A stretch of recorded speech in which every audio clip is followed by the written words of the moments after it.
ఇప్పుడు భోగాపురం ఎయిర్పోర్టు ఆనాడే TDP government NDA government ఉన్నప్పుడే ఆ ల్యాండ్ తీసుకోవడం జరిగింది. అలాగే దానికి కొబ్బరికాయ కొడటం జరిగింది. దాన్ని అన్ని విధాల ఆటంకులు కల్పించాడు, అభ్యూషణ చేశాడు మన జగన్మోహన్ రెడ్డి. కొన్ని వీడియోలు కూడా ఉన్నాయి. ఎలా అంటే ఎయిర్ బస్సు ఎర్ర బస్సు రాని ప్లేస్ కి ఎయిర్పోర్ట్ అవసరం అన్నాడు. ఎర్ర బస్సు రాని ప్లేస్ కి ఏరోప్లేన్ ఎలా వస్తుంది అన్నాడు. ఇప్పుడు జనాలు చూశారు, ప్రజలు చూశారు. ఒక పల్లెటూరు అరణ్య భాగంలో ఉన్న భోగాపురానికి భోగభాగ్యాలు వచ్చాయి.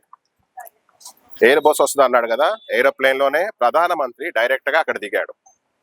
ఎంత చరిత్ర అది చూడండి. జగన్మోహన్ రెడ్డి గారు, మీరు పోలవరం విషయంలో అప్పుడు 12,000 కోట్లు ఎంతో తీసుకున్నారు, ఒక్క పని చేయలే. భోగాపురం విషయంలో నేనే అంటావు, అన్ని నువ్వే అంటావు. నాకు తెలిసి ఏంటంటే మీరు నాగార్జున సాగర్ మీరే కట్టామంటారు, అర్థమైందా? ఏది పోలవరం ఇప్పుడు మీరే కట్టేస్తామంటారు.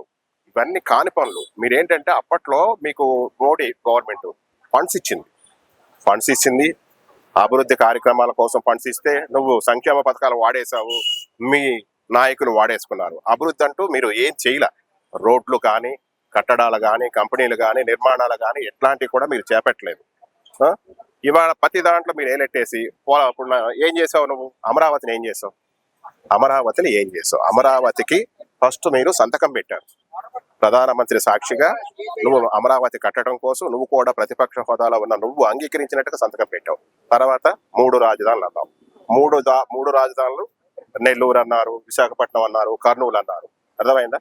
అట్లా కాకుండా ఇప్పుడు మళ్ళీ ఏం చేసావు? నువ్వు ఓడిపోయిన తర్వాత వేరే ట్రాక్ తీసుకుంటావు. నువ్వు గెలిచినప్పుడు ఒక ట్రాక్ ఉంటుంది, నీ అండర్లో రాజపరిపాలన చేయాలనుకుంటావు రాజులాగా. తర్వాత ఓడిపోయిన వెంటనే నువ్వు భటుల్లాగా, మంత్రిలాగా మారిపోతావు, మళ్ళీ నిర్ణయాలు మార్చేసుకుంటావు. 6 చెక్కలు చేయటానికి చూసావు నువ్వు ఇప్పుడు. అర్థమైందా? మా విజన్ ఏంటది? అది కూడా అమరావతి ప్రదేశంలోనే ఉంది.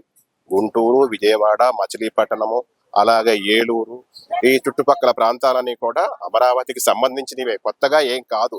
ఎందుకంటే నీ బ్రాండ్ ఒకటి ఉండాలి.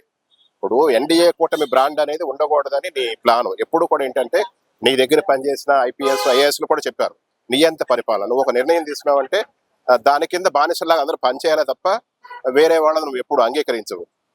ఎందుకు? ప్లీజ్ జగన్ రెడ్డి గారు కొంచెం ఇవన్నీ మార్చుకోండి, ఇట్లాంటి వ్యవహారాలు మార్చుకోండి, కొత్తగా ప్లాన్ చేసుకోండి. మీ కార్యకర్తలు కూడా కొత్తగా డిజైన్ చేసుకోండి, కొత్త వాళ్ళని డిజైన్ చేసుకోండి. ఈ పేరు నేను నాని, అంబటి రాంబాబు, జోగి రమేష్, రోజక్క, రేరెడ్డి ఇట్లాంటి టీంలు ఉన్నాయనుకో, మీకు బ్యాడ్ నేమ్. మీ గురించి చెప్తున్నా, కెలక్కండి. ఇప్పుడు భోగాపురం ఎయిర్పోర్ట్ కడుతున్నారనుకో, కట్టారు, ఫినిష్ అయిపోయింది చక్కగా. ఇవాళ రోజున విదేశాల నుంచి, స్వదేశాల నుంచి పెద్ద పెద్ద కంపెనీలు వస్తాయి.